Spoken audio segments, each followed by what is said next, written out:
Hi, everyone. My name is Morenike Akinyemi. I'm a project manager within virtual care programs at Canada Health Infoway. I'm very excited to be here today to speak to you about our Virtual Care Together Design Collaborative. And joining me today in the presentation are my colleagues from Healthcare Excellence Canada, who we're collaborating with closely on this work. And we also have a representative from the Alliance for Healthier Communities, which is one of the participating teams in the design collaborative. To start us off, I'm going to provide an overview of the approach that we've taken to do this work. So the Design Collaborative is part of our Clinician Change Management Project, which falls under our Virtual Care Change Management Program at Canada Health Infoway. In doing this work, we spent the first couple of months in project planning, trying to understand what are the key components we need to put in place to ensure that this work is successful. We also established an advisory committee that is comprised of patients and clinicians to provide direction and guidance as we do this work. The next phase was research and discovery, and that involved an environmental scan, needs assessment, with the aim of identifying the tools and resources that are relevant for clinicians. And I'll be speaking a bit more about that phase of work in the next slide. Lastly, we moved into the trial phase, which we're in right now. And that is around trialing clinician change tools and resources through our design collaborative, which my colleague Haley will be talking about shortly. So from a research and engagement phase, we started off with doing a comprehensive environmental scan. And through that, we identified 147 resources across Canada and internationally. And these are tools that have been developed to support clinicians in their use of virtual care. We also did a number of stakeholder interviews and focus groups to understand what are the needs as it relates to virtual care, what is working well right now, and what needs to change moving forward. We also conducted a social media scan that took a sentiment of what individuals are saying in social media as it relates to virtual care. Again, really to understand what's working well, what needs to change, and the supports that are needed from individuals to really optimize the use of virtual care. Based on all of that information, we synthesized it and identified priority areas, validated that through focus groups, and also did a validation survey that included over 200 respondents. And so we had clinicians validate the information that we had gathered. And when I say clinicians, I am referring to the broader spectrum of clinicians. So that would include physicians, nurses, allied health professionals, and others, as well as administrative staff.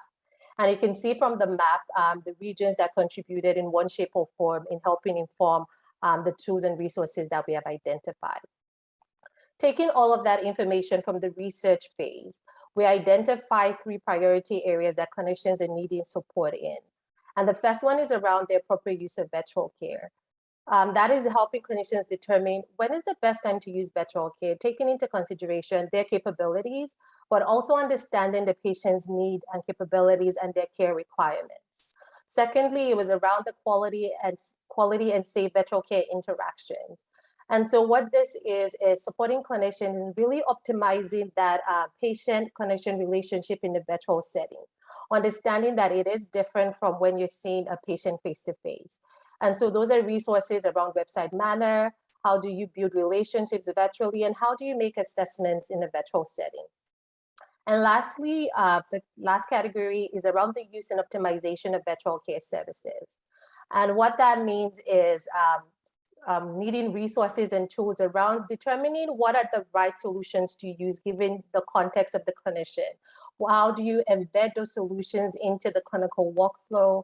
How do you understand what the right privacy and security requirements are in truly providing an optimized virtual care service? And so these are the 3 categories that clinicians identified needed more resources and support in. And so the tools that we identified through our environmental scan have been categorized across these 3 areas. You will see the banner at the bottom that talks about systemic barriers. Through our conversations with clinicians as well as patients, some systemic barriers were identified that are important to address when you're thinking about how to optimize virtual care.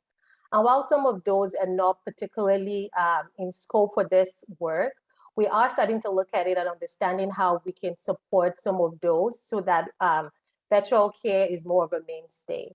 And so some of the systemic barriers that were identified were things around providing the right remuneration for clinicians, ensuring that patients have the right tools and infrastructure to be able to engage in virtual care. My colleagues at Healthcare Excellence Canada have just completed a policy lab series to start to look at some of those policy issues that need to be addressed and what the solutions could be. With that, I will hand it over to my colleague Haley to speak a bit more about the Design Collaborative. Thanks, Morenike, and hello, folks. As Morenike mentioned, my name is Haley Warren, and I'm a Senior Program Lead at Healthcare Excellence Canada, working in partnership with our colleagues at Canada Health Infoway in this space of virtual care. Today, we are very happy to spotlight and share more about the Virtual Care Together Design Collaborative. Virtual Care Together officially launched in October and will run through to March 2022. Our initial focus for this phase of work is really to support community-based primary care practitioners and teams and organizations to implement and evaluate safe, equitable, and high-quality virtual care.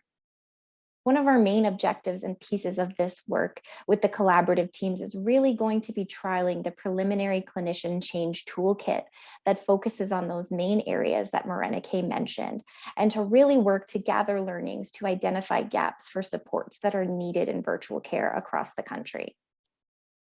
We're going to work to achieve this through providing tailored learning supports for teams that really focus on building their capabilities to provide safe and equitable virtual care. And that's going to look like some wraparound supports, including tailored coaching, tailored evaluation support and capability building, capacity to support partnership development, and peer-to-peer networking. After the design collaborative, we will work to determine the appropriate strategy for scale and longer-term rollout by developing a virtual care roadmap to guide future work. And this will also include a new iteration of the toolkit based on the learning, so we can continue to support the delivery of and improved experiences of virtual care. We are very happy to share that we will be able to support 24 teams over the next months in the Design Collaborative across 9 regions, and that includes 8 provinces and 1 territory. These teams are working across a depth and breadth of geographical settings, clinical areas and services, and across populations in Canada, as you can see. And during our launch webinar on October 18th, we were so fortunate to spend time getting to know the teams and hear from them about what participation in the Design Collaborative meant to them and what they were hoping to accomplish through their participation. These quotes highlight some of what we've heard so far and really represent the different areas that the teams are working in, as well as those main areas of focus that we're hoping to achieve within the collaboratives. Teams are really hoping to leverage the collaborative to advance their work in virtual care, to be culturally appropriate, improve access, understand the necessary resources and infrastructure and virtual care modalities required to work in this space, improve the quality of care and experiences for patients and providers, as well as integrate virtual care more fully into their suite of offerings as a whole. And this is just some of what we heard from the 24 teams across Canada. Very happy and fortunate now to hear from one of our teams, the Alliance for Healthier Communities. So I will stop here and hand it over to Marc. Thank you, folks. Thanks, Haley. And hello, everyone. Thank you for taking the time to join this session on the Alliance for Healthier Communities and its work towards virtual care together. So my name is Marc Gordon, and I'm the Information Management Strategy Program Lead at the Alliance for Healthier Communities.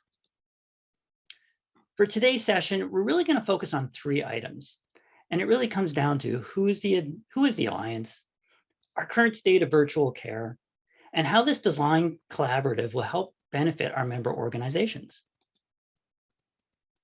So let's get started. So who is the Alliance for Healthier Communities? The Alliance is like an association. We represent just over 100 community-led primary healthcare organizations across the province of Ontario. A majority of our members are community health centers, but we also represent the Aboriginal Health Access Centers, along with some Indigenous interdisciplinary primary healthcare organizations, nurse-led practitioner clinics, and community family health teams. There are 2 ways in which we support our member centers. First is through advocacy with the ministry and other government organizations. The other is through our information management program. And so today's session is really going to be focusing on our information management program, specifically looking at virtual care at our member organizations. So the Alliance and its members support those who struggle to access comprehensive primary healthcare. This represents roughly 5% or 600,000 people across the province of Ontario. For example, the homeless, uninsured, refugees, francophone, and the LGBTQ2QS communities. We also have a focus on anti-Black racism and the Indigenous population. In the end, the Alliance members are a small but mighty group of organizations who believe everyone matters when it comes to health and well-being. A very important element that unites us is our commitment to health equity.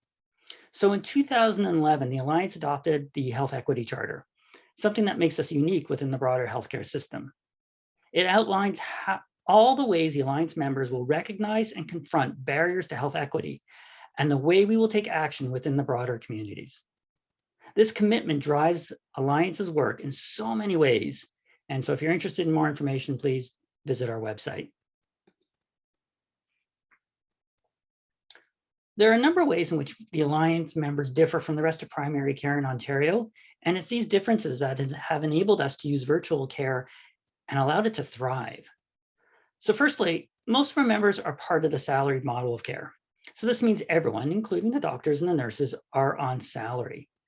Now, the advantage to this approach when it comes to virtual care is that the clinicians don't need to worry about billing codes to being ready to use virtual care. So for example, when COVID hit in March 2020, Alliance members were ready to start with virtual care almost immediately.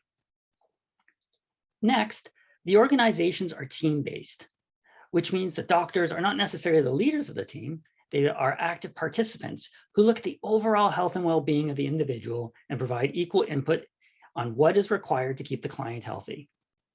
When it comes to virtual care, it is this team that determines the best approach to care based on the needs and capabilities of the client. Thirdly, all organizations have an executive director or CEO. This person works with the community-led board of directors on the direction of the organization. It's this group of stakeholders that were right on board to moving towards virtual care when COVID hit, ensuring clients would not be left without service. And finally, CHCs have accountability agreements. They're the only model of primary care in Ontario that has to report on specific indicators to Ontario Health, or formerly known as the Local Health Information Network, or the LHINs.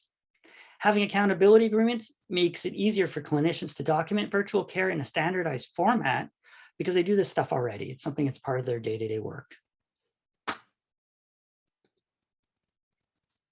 Without spending too much time on this, our strategic plan focuses on advancing people-centered, high-quality primary healthcare as a foundation to a universally and publicly funded health system. Virtual care is part of building that foundation as long as it suits the marginalized communities we serve.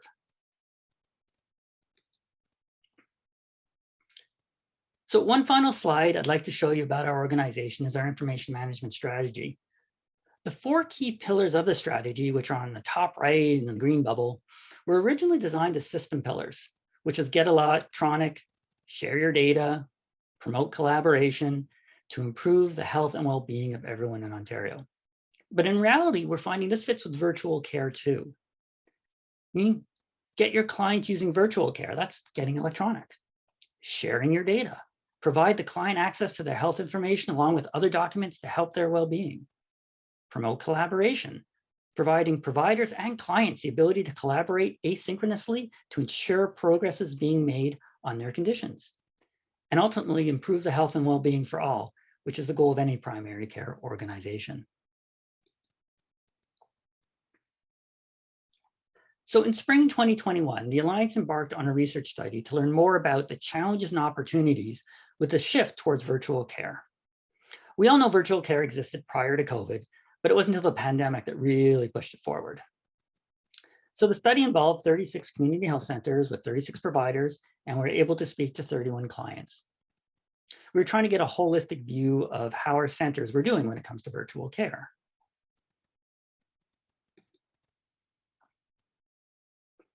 As illustrated in the graph, Alliance member organizations were able to continue providing equitable access to care for their clients during COVID. Notice that the centers did not shut down. They just transitioned the care to virtual where they could.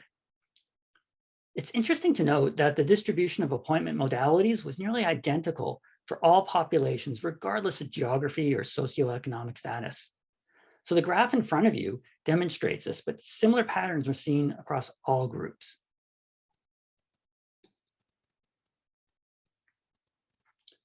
I'd like to share 2 quotes from our interviews. This first quote is from a senior who lives in a rural environment. This person had trouble getting around. And in rural communities, health centers are not always close by. But with virtual care, they're able to see their providers at the center without having to leave their house.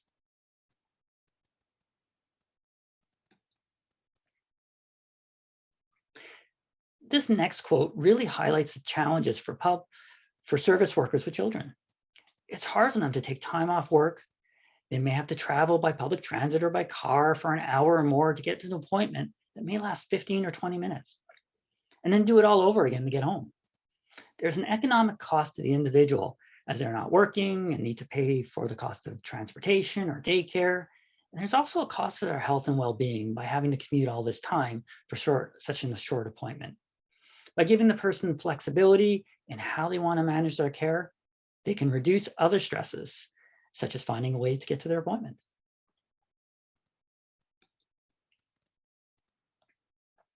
Now, I'm not going to go into details here, but I want to highlight a few things. Flexibility is what makes virtual care successful. Being able to avoid travel or take time away from work made this a huge success. But while on the other side of the coin, the challenges were with individuals who were not technology savvy or had limited access to internet. So those were difficult things that we had to figure out how to work around. Another interesting note was trust between providers and clients is crucial. Now, virtual care added a bit of a barrier to building trust, especially when it's easier to build trust when you do that face-to-face. A couple more highlights that we found was if you had a minor concern or a minor issue, you didn't really need an in-person visit, and virtual care worked really well. Where we found challenges were if you had a larger problem, something that you really needed to see the individual for, then we really thought that virtual care wasn't necessarily the right approach, and we had to work on ways in which we can triage and determine what is the best modality for the care that is required. And one final slide on this. One of the really big successes from the organization is a reduction of no-shows or mixed appointments. Less no-shows mean more care is being provided. What is more important to note on the challenging side is body language is lost in virtual care. As we know, a big portion of communication is not verbal, so we need to figure out how to do this better in a virtual world. Which leads us to what we're doing in this design collaborative. And so we know the things that we're looking for here are appropriate uses of virtual care, quality and safe virtual care for interactions, and the use and optimization of virtual care services. And so what we're hoping to do in this program is take advantage of the materials that are being provided, understand new best practices, and enhance virtual care. We know we don't know everything, so we're hoping to find some really cool and interesting techniques that we can share amongst our members. Enhance some of our knowledge, along with sharing what we know about adding an equity lens to virtual care. I know this is something we're actively engaged in, and we hope to be able to share that to other organizations who are interested in learning. Channel management is about knowing what works virtually and what doesn't. Clinicians know what they feel they can deal with over a virtual lens versus what they really want to see the individual in person. But how do we do it at the front? How does a client know whether they should be booking a virtual care visit or something that should really be done in person? And so we're trying to figure out channel management in this process. And finally, we want to gain a better understanding of the resources available to enhance the client experience. If the client likes virtual visits, are more likely to continue to use it where it makes sense. So if you have any further questions or you just want to chat, please feel free to reach out. Here's my contact information. Thank you for listening.